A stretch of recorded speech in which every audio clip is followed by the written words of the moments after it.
Kirby has always been a series filled with cute and relaxing platforming challenges. From Dreamland to Star Allies, Kirby's become a beloved character for many.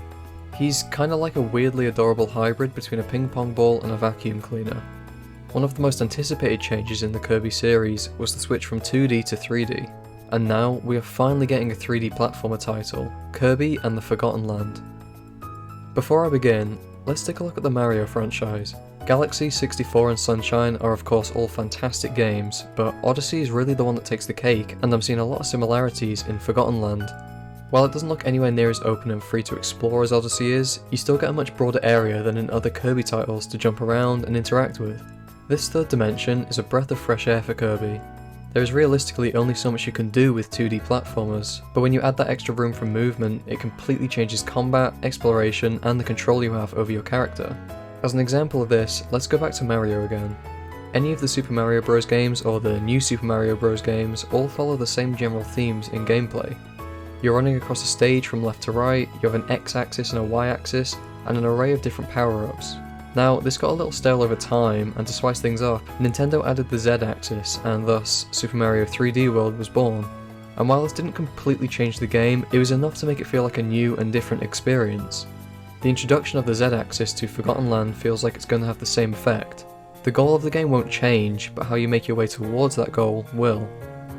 It also feels like Nintendo are giving Kirby the same treatment as its other huge titles like Breath of the Wild and Odyssey.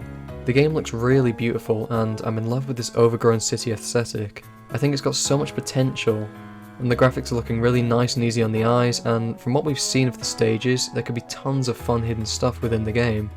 Jesus, even the enemies look absolutely adorable. How am I supposed to kill these guys? We even got a look into some of the power-ups we can use in the game. As you can see, we have Whirlwind Kirby, Terrorist Kirby, Big Hammer Kirby, Ascended Kirby, Legend of Kirby Breath of the Wild, Kirby on Fire, Frostbitten Kirby, Women Want Him Fish Fear Him Kirby, Excavator Kirby, Fishy Kirby, Bart Simpson Kirby, Kirby with the Glock, and God knows how many more. Now, I've never been too hugely into Kirby games, but I've been looking forward to this ever since the first trailer came out. It doesn't look like any Kirby game I've ever seen before. From the trailers, I'm gathering that the story's going to be trying to free the Waddle Dees instead of fighting them, and they go back to this sort of sanctuary which might act kind of like a world hub or a shop or something. We'll be able to travel to all sorts of locations like an ominous icy bridge, a carnival, a desert, and apparently to Meta Knight's house. This isn't just going to be another Kirby game. I honestly think this is going to change the future of its franchise.